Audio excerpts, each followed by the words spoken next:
دین پھیلایا اجمیری سلطان نے، دین پھیلایا اجمیری سلطان نے، اور بچایا ہے احمد رضا خان نے، اور بچایا ہے احمد رضا خان نے۔ ایک میرا رضا سب کی پہچان ہے، ایک میرا رضا سب کی پہچان ہے، میرے خواجہ کی کیا شان ہے۔ میرے عزیزو، سلطان الہند عطائے رسول حضرت سیدنا خواجہ غریب نواز معین الدین چشتی اجمیری رحمت اللہ تعالی علیہ کی ذات وہ ذات ہے کہ جن سے محبت صرف مسلمان نہیں کرتے، بلکہ اگر آپ ہندوؤں کے پاس میں جائیں گے وہ بھی کہیں گے کہ ہم بھی خواجہ سے محبت کرتے ہیں، آپ اگر سکھوں کے پاس جائیں گے وہ بھی کہیں گے کہ ہم بھی خواجہ سے محبت کرتے ہیں۔ آئیے دربار خواجہ میں چل کر کے دیکھیں، آپ کو وہاں پر مسلمانوں سے زیادہ ہندو نظر آ جائیں گے، مسلمانوں سے زیادہ غیر مسلم آپ کو وہاں پر نظر آ جائیں گے کہ جو خواجہ سے محبت کرتے ہیں،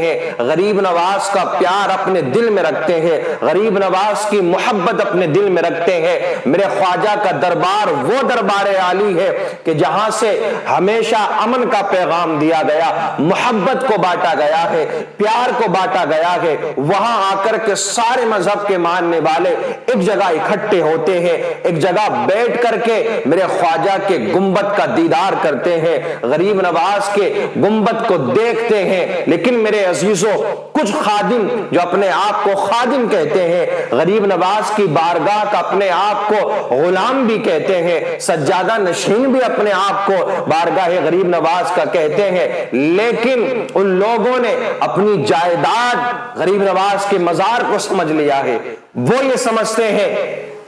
کہ یہ جو دربار عالی ہے، یہ جو خواجہ کا دربار ہے، یہ ہماری جائیداد ہے۔ وہاں کے خادم اپنے آپ کو خادم کہنے والے، مجاور کہنے والے، اپنے آپ کو وہاں کے سجادہ نشین کہنے والے، یاد رکھیں دربار غریب نواز کسی کے باپ کی وراثت نہیں ہے، غریب نواز کا دربار کسی ایک کے لیے نہیں ہے، وہ کسی کے باپ کی وراثت نہیں، آپ کا اس پر قبضہ نہیں ہے۔ یہ بات الگ ہے کہ آپ وہاں پر رہ کر چادریں بیچ کر لوگوں کو لوٹنے کے بعد میں اپنے پیٹ کو پال رہے ہو، آپ کو ہر چیز کا وہاں پر پیسہ مل رہا ہے، چادر اور پھول بیچ کر اپنے پیٹ کو پالنے والے اب یہ طے کریں گے کہ کون دربار غریب نواز میں آئے گا اور کون نہیں آئے گا، اور کیا پڑھا جائے گا کیا نہیں پڑھا جائے گا۔ اور وہ لوگ کہ جن کی کوئی اوقات نہیں، حیثیت نہیں، کیسے اللہ کے ولی کو ماننے والے ہو؟ ایک ولی کے مزار پر رہتے ہوئے دوسرے اللہ کے ولی سے بغض رکھتے ہو اپنے دل کے اندر۔ یہ بات ہم ہمیشہ کہتے آئے ہیں، اگر کوئی وارثی ہے، کوئی اپنے آپ کو چشتی کہتا ہے، کوئی اپنے آپ کو مداری کہتا ہے، کوئی اپنے آپ کو نسیمی کہتا ہے، اور جتنے بھی یہ سلاسل ہیں، اگر ان میں سے کوئی ایک بھی کسی دوسرے اللہ کے ولی کی شان میں گستاخی کرتا ہے یا ان کے ماننے والوں کی بے ادبی کرتا ہے، ان کے ماننے والوں کو برا جانتا ہے، تو یاد رکھنا جس سلسلے سے تم جڑے ہوئے ہو، جس اللہ کے ولی سے تم جڑے ہوئے ہو، وہ اللہ کے ولی بھی تم سے راضی نہیں ہوں گے۔ اب آپ نے دیکھا یہ کتنا معاملہ چلا، کیونکہ عرس غریب نواز قریب آنے والا ہے۔ ماہ رجب کی 6 تاریخ کو ہر سال غریب نواز کا عرس منایا جاتا ہے، چھٹی شریف جس کو آپ اور ہم کہا کرتے ہیں۔ یوں تو غریب نواز کے چاہنے والے، میرے خواجہ کے چاہنے والے ہر مہینے چاند کی 6 تاریخ کو غریب نواز رضی اللہ تعالیٰ عنہ کی یاد مناتے ہیں، لیکن جو بڑا عرس ہوتا ہے وہ ماہ رجب کی 6 تاریخ کو۔ تو کچھ کم عقلوں نے، کچھ ایسے لوگوں نے کہ جو وراثت سمجھتے ہیں اپنی، جو اپنی جائیداد سمجھتے ہیں اجمیر کو، دربار غریب نواز کو اپنی ملکیت سمجھتے ہیں، ان لوگوں نے ایک اسٹیٹمنٹ لکھ کے دیا کہ جو بریلوی حضرات ہیں وہ اجمیر آئیں گے تو سلام نہیں پڑھیں گے، جو سلام مصطفیٰ جان رحمت اعلی حضرت کا لکھا ہوا ہے وہ سلام یہاں نہیں پڑھا جائے گا، مسلک اعلی حضرت کا نعرہ یہاں نہیں لگایا جائے گا۔ بریلوی آتے ہیں مصطفیٰ جان رحمت پہ لاکھوں سلام سلام پڑھتے ہیں، مسلک اعلی حضرت کا نعرہ لگاتے ہیں۔ میں یہ کہتا ہوں کہ تمہیں چڑ کیا ہے اس سلام سے، چڑ کیا ہے مسلک اعلی حضرت سے؟ اگر مزاروں کا ادب کرنا کسی نے سکھایا ہے، مزارات پر جانا کسی نے سکھایا ہے،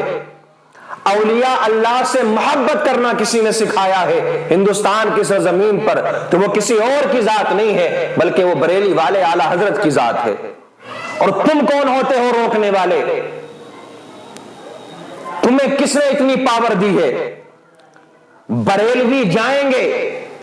اہل سنت والجماعت کے ماننے والے اجمیر جائیں گے، کسی کے باپ میں اتنی طاقت نہیں کہ وہ روک لے، اور جا کر کے سلام بھی پڑھیں گے اور جا کر کے مسلک اعلی حضرت کا نعرہ بھی لگائیں گے۔ انہیں چڑ سلام سے نہیں، انہیں چڑ مسلک اعلی حضرت کا نعرہ لگانے سے نہیں ہے، بلکہ ان کو چڑ ہے سیدی سرکار اعلی حضرت سے، ان کو چڑ ہے اعلی حضرت امام احمد رضا خان فاضل بریلوی رضی اللہ تعالی عنہ سے۔ یار میرے اعلی حضرت جیسا عاشق اگر کوئی اس صدی میں دوسرا نظر آتا ہے تو بتاؤ مجھے۔ مصطفیٰ جان رحمت پہ لاکھوں سلام، اعلی حضرت کا لکھا ہوا سلام ہے۔ اب جو اردو جاننے والے ہیں وہ تو کسی قدر سمجھ جاتے ہیں، لیکن یہ سلام صرف ہندوستان میں نہیں، صرف پاکستان میں نہیں، بلکہ جن لوگوں کی زبان اردو نہیں ہے، جو اردو کو بولتے نہیں، اردو کو سمجھتے نہیں ہے، اللہ نے اتنی مقبولیت عطا فرمائی ہے اس سلام کو، کیونکہ لوگ ہیں کہ جن کی مادری زبان عربی ہے، جو اردو سے واسطہ نہیں رکھتے دور سے دور تک، ان کی مساجد میں بھی جب سلام پڑھنے کا نمبر آتا ہے تو وہ بھی یہی سلام پڑھتے ہیں، مصطفیٰ جان رحمت پہ لاکھوں سلام، شمع بزم ہدایت پہ لاکھوں سلام۔ لیکن یہ بات حقیقت ہے کہ میرے سیدی سرکار اعلی حضرت امام احمد رضا خان فاضل بریلوی رضی اللہ تعالی عنہ کے آپ دربار میں جا کر کے دیکھیں، وہاں وہ خرافات نہیں ہوتی جو لوگ یہ اجمیر میں خرافات کرتے ہیں۔ ان لوگوں نے بدنام کر دیا ہے دربار غریب نواز کو۔ کتنے لوگ ایسے ہیں جو انہی لوگوں کی حرکتوں کی وجہ سے، انہی لوگوں کی عادتوں کی وجہ سے، انہی لوگوں کے برتاؤ کی وجہ سے میرے غریب نواز کی بارگاہ میں حاضری نہیں دے پاتے ہیں۔ ہم ہمیشہ کہتے ہیں یہ خادم نہیں ہے بلکہ لٹیرے بیٹھے ہوئے ہیں، لٹیرے چادریں بیچ کر، پھول بیچ کر اپنے پیٹ کو، اپنے بچوں کے پیٹ کو پالتا ہے، اعلی حضرت کی ذات پر انگلی اٹھاتا ہے۔ میرے اعلی حضرت کی ذات وہ ذات ہے کہ جن کی لکھی ہوئی کتابوں کے ذریعے آج بھی سنی علماء مناظرہ جیتتے ہوئے نظر آتے ہیں۔ سکھایا ہے میرے اعلی حضرت نے کہ نبی سے کیسے محبت کرنا ہے، ولیوں سے کیسے پیار کرنا ہے، سیدوں سے کیسے محبت کرنا ہے، اور تو انہی کے ماننے والوں کو روکتا ہے آنے سے۔ تو جتنے بھی اعلی حضرت کے ماننے والے ہیں، اعلی حضرت سے محبت کرنے والے ہیں، اعلی حضرت کا پیار اپنے دل میں رکھنے والے ہیں، اور تمام ولیوں سے محبت کرنے والے ہیں، تمام لوگ اگر کبھی گئے ہوں یا نہیں گئے ہوں لیکن وہ اس سال اجمیر ضرور پہنچنے کی کوشش کریں اور دکھا دے جا کر کے کہ یہ جو توڑنے کی باتیں کر رہے ہیں، امت مسلمہ کو بانٹنے کی باتیں کر رہے ہیں، امت مسلمہ کے ٹکڑے کرنے کی باتیں کر رہے ہیں، یہ جو رافضی وہاں بیٹھے ہوئے ہیں جو اپنی جاگیر سمجھتے ہیں، ان کو جا کر کے بتا دے اکٹھے ہو کر کے کہ دربار غریب نواز کسی کے باپ کی جاگیر نہیں ہے، مزار غریب نواز کسی ایک کے لیے نہیں ہے، فیضان غریب نواز کسی ایک کے لیے نہیں ہے۔ غریب نواز کا فیضان صرف اس پر نہیں کہ جو وہاں رہتے ہیں نانا میرے عزیز، بلکہ جو جیسا پیار میرے غریب نواز سے کرتا ہے، جیسی محبت میرے غریب نواز سے کرتا ہے، ایسا ہی فیضان ان کا جاری ہوا کرتا ہے، اس شخص کو پھر وہی برکتیں حاصل ہوتی ہیں۔ یہ بھی بریلی والے نے ہی کہا تھا نا کہ ہند کے بادشاہ میرے خواجہ پیا، ہند کے بادشاہ میرے خواجہ پیا، ان کی شاہی حکومت پہ لاکھوں سلام۔ اور وہ لوگ نہ جن کے چہرے پہ داڑھی ہے، وہ لوگ جو نہ نماز کے قریب ہیں، وہ لوگ جنہیں نماز کے فرائض و شرائط معلوم نہیں، وہ پیر بنے بیٹھے ہیں، یہ سمجھتے ہیں کہ ہم دعا کریں گے تبھی غریب نواز سنیں گے۔ لوگوں کو جھڑکنے والے، لوگوں کو بھگانے والے اپنے آپ کو پیر کہتے ہیں۔ یاد رکھو میرے بھولے بھالے سنیوں، جب بھی دربار غریب نواز میں جاؤ کسی سے دعا کرانے کی ضرورت نہیں ہے۔ اللہ نے تم کو جیسی توفیق عطا فرمائی ہے، جیسا علم تم رکھتے ہو اپنے پاس میں، اپنے حساب سے اپنے دل سے دعا مانگو، غریب نواز کا وسیلہ دے کر کے رب کی بارگاہ میں رب سے دعا مانگو، انشاءاللہ العزیز آپ خود دعا مانگو گے، آپ کے دل سے جب آہ نکلے گی غریب نواز کے دربار میں جا کر کے آپ پریشانی کو رکھو گے، اپنی وسیلہ دے کر کے غریب نواز کا جب دعا کو مانگو گے، رب کعبہ کی قسم اللہ رب العزت اپنے ایک بندوں کے صدقے میں آپ کی دعاؤں کو قبول فرمائے گا۔